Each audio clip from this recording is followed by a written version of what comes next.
Louvado seja nosso Senhor Jesus Cristo. Nós vamos dar continuidade às nossas reflexões sobre o mistério eucarístico, nosso 35º mistério, 35ª reflexão, trabalhando a questão na história das tradições litúrgicas, o prefácio e o elemento da segunda parte da celebração da Eucaristia. É o nosso 35º encontro. E nós estamos trabalhando a oração eucarística romana, do rito romano. E dentro desta tradição, nós vamos trabalhar, eu vou pular a segunda, que depois nós vamos voltar no final, daqui uns dias, a terceira oração eucarística. Eu quero só lembrar nossos paroquianos, né, que a tradução que nós estamos fazendo da oração eucarística terceira não corresponde àquela que nós temos no missal, porque é uma tradução que foi feita direto do latim, com a forma de expressão do latim, e não traduzido para a cultura brasileira, né, no caso aqui. Então as palavras provavelmente não vão coincidir, o sentido é o mesmo, né? Então, diante dessa realidade, nós temos que ver que a oração eucarística terceira, ela não tem um prefácio próprio, como nós vimos nas outras tradições religiosas. Ela tem um prefácio móvel. O prefácio é aquela realidade que prepara a celebração dentro do mistério da salvação que o Pai opera por meio de seu Filho, né? A realidade da história da salvação. Então, diante dessa realidade, nós temos esse prefácio móvel, são vários prefácios.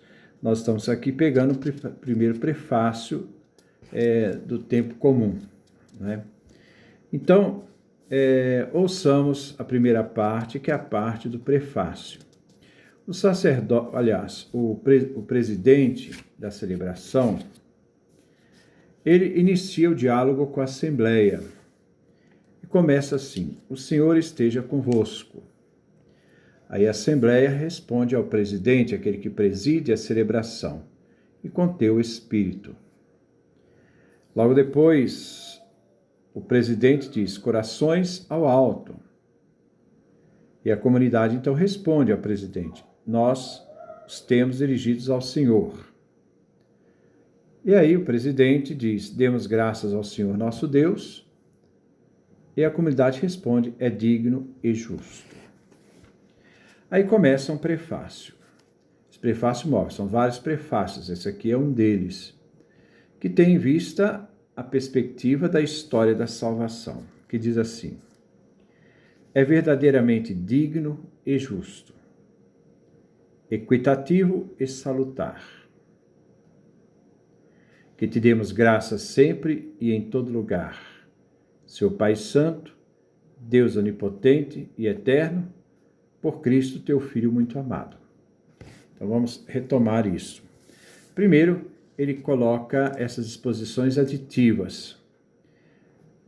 Dar graças ao Pai é digno, é justo, é digno e justo, então é aditivo, né? Então ele é digno e justo, dar graças ao Pai, equitativo e salutar,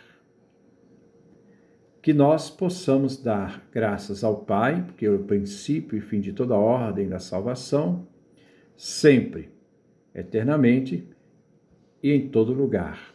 A questão temporal e a questão espacial. Então se dirige a oração ao Pai Nosso: Senhor, Pai Santo, Deus onipotente e eterno. Então ele é o Pai, ele é Senhor, ele é Kyrios, né? Senhor. Ele é Pai Santo, é a fonte de toda a santidade. Ele é onipotente, pantocrator, significa que ele criou todas as coisas do nada, e é eterno, ele não tem tempo. O tempo é a categoria para entender Deus, Aliás, o tempo não é a categoria para entender Deus. A categoria para entender Deus é a eternidade. Isso tudo dirigido,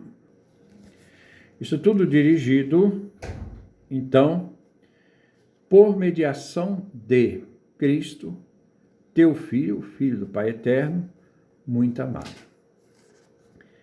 Agora, essa referência mostra que o plano que o Pai tem se refere ao Filho. Nele, isto é, a locução se refere ao Filho, nele te aprouve renovar todas as coisas, porque tudo foi renovado por meio do Cristo.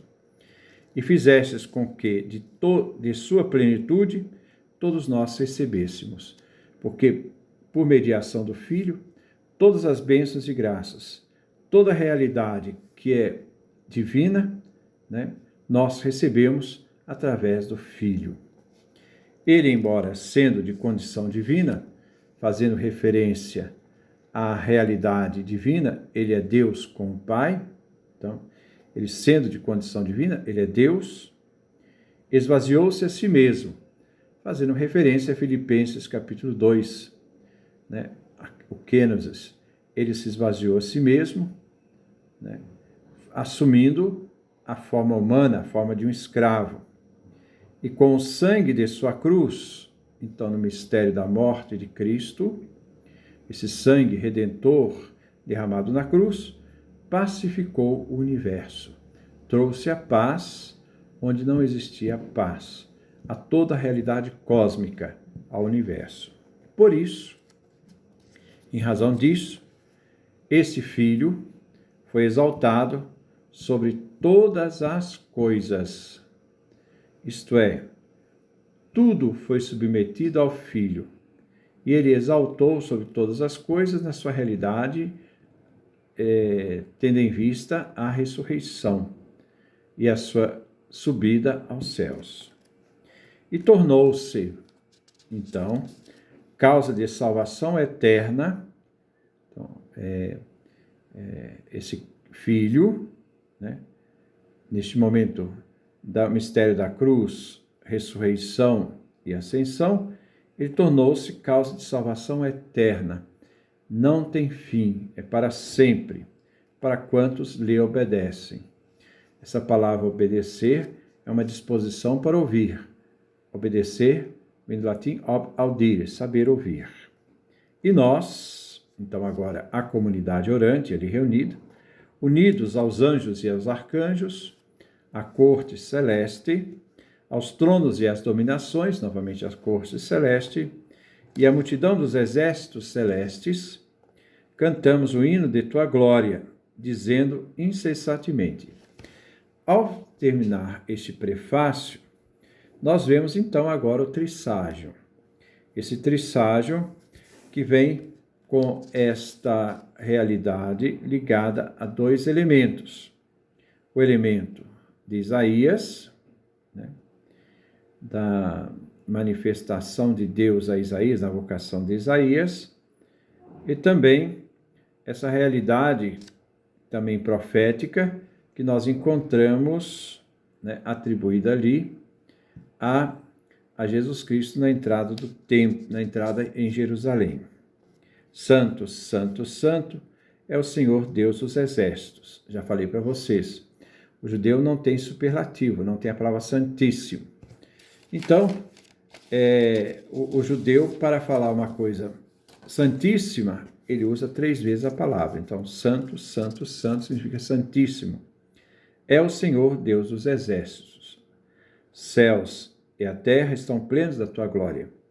Hosana nos lugares excelsos. Bendito que vem em nome do Senhor.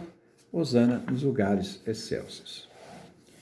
Logo ao terminar esta aclamação, vem então, né, o presidente colocando já, né, as palavras em preparação para a narrativa da instituição da Eucaristia. E ele diz: verdadeiramente santo és tu, Senhor, em resposta ao santo, santo, santo, ao trisságio, e com razão te louva toda criatura formada por ti. Né? Os céus e a terra cantam a vossa glória. Né? Pois, por meio de teu Filho, nosso Senhor Jesus Cristo, por mediação do teu Filho, atuando a virtude do Espírito Santo, a terceira pessoa divina, né? Quando nós celebramos a nossa fé, aquilo que cremos.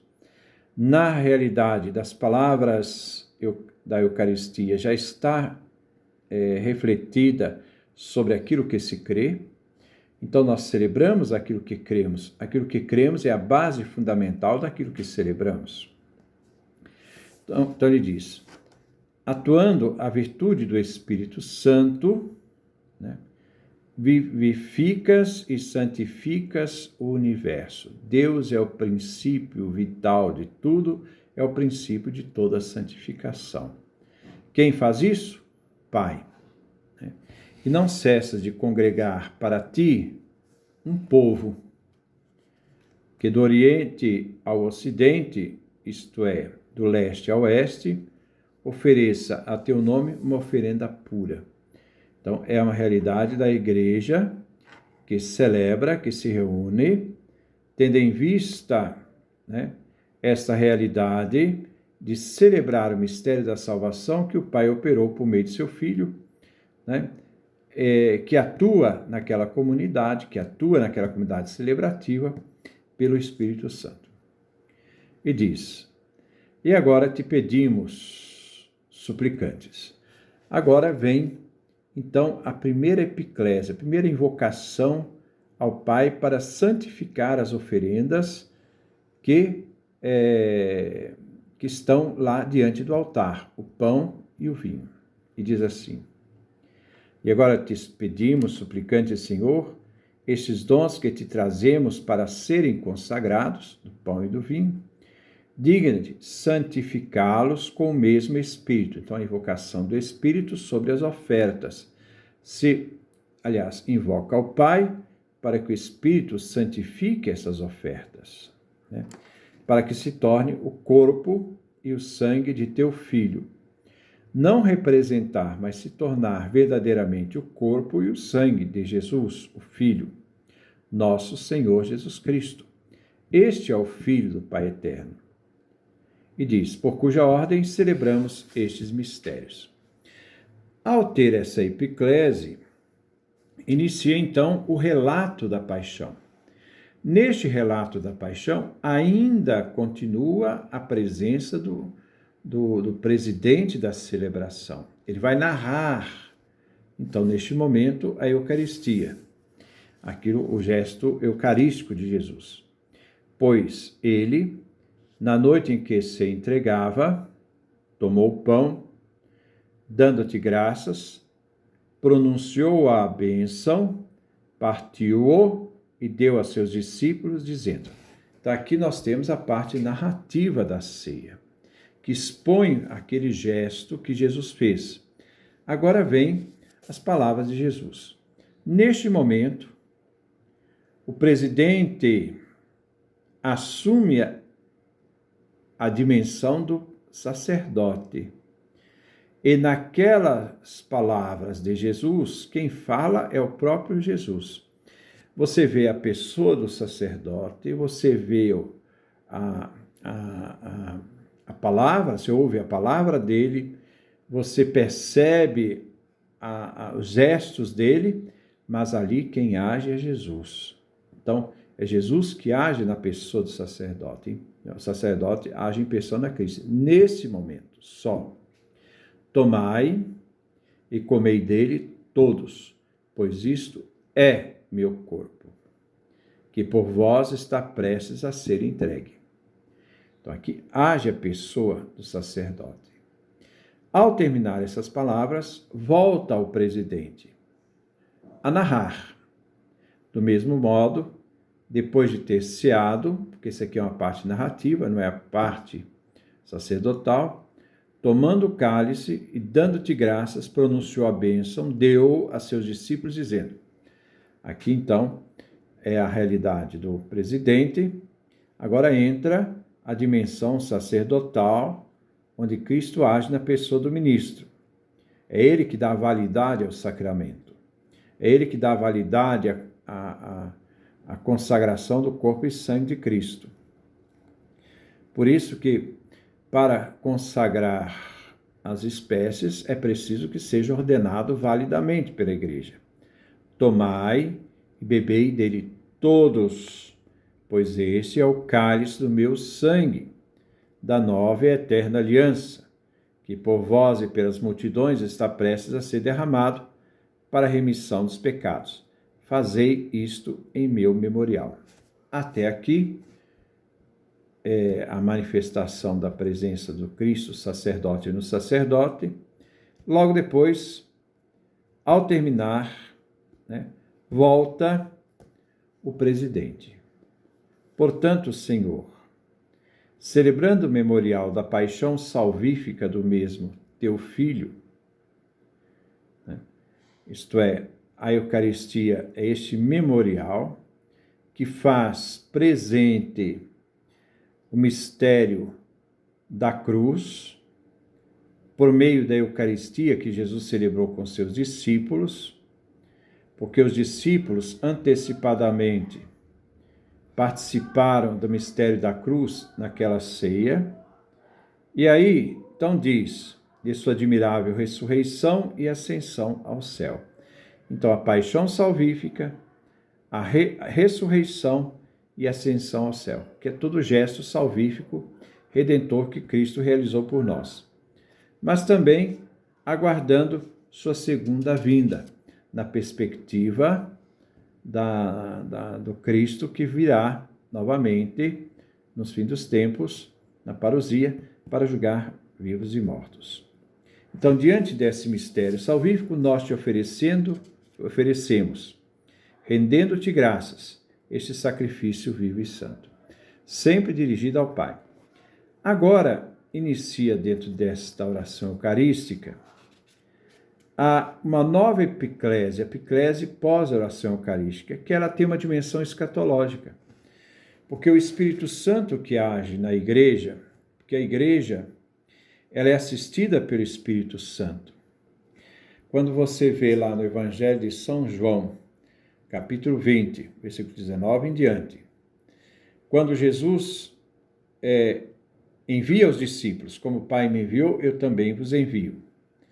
Isto é, se o princípio da missão do Filho é o Pai enviou o Filho, o princípio da missão da igreja, dos discípulos, é Jesus. A igreja não foi criada da cabeça humana. A igreja, ela tem a autoridade de Jesus que envia os seus discípulos. Então, a expressão também, como o Pai me enviou, também eu vos envio. A igreja dá continuidade à mensagem, à missão de Jesus. Para assistir os cristãos na história, então Jesus confere o Espírito Santo. Recebei o Espírito Santo. O ministério de reconciliação, o ministério de perdão. Os pecados que vocês perdoarem serão perdoados. Então, a igreja é assistida por esse Espírito Santo. Então, é esse Espírito Santo que gera a unidade da igreja. Gera a unidade da igreja como corpo de Cristo, a unidade do corpo de Cristo. A unidade do corpo de Cristo é formada de quê? Da igreja ministerial, Papa, os bispos, presbíteros, diáconos, da igreja padecente, aqueles que morreram, que também fazem parte da igreja, do corpo de Cristo, da igreja triunfante, os santos anjos, Maria, os apóstolos, e a igreja militante, que somos nós. Nós formamos todos um único corpo de Cristo, e quem gera essa unidade do corpo de Cristo? O Espírito Santo.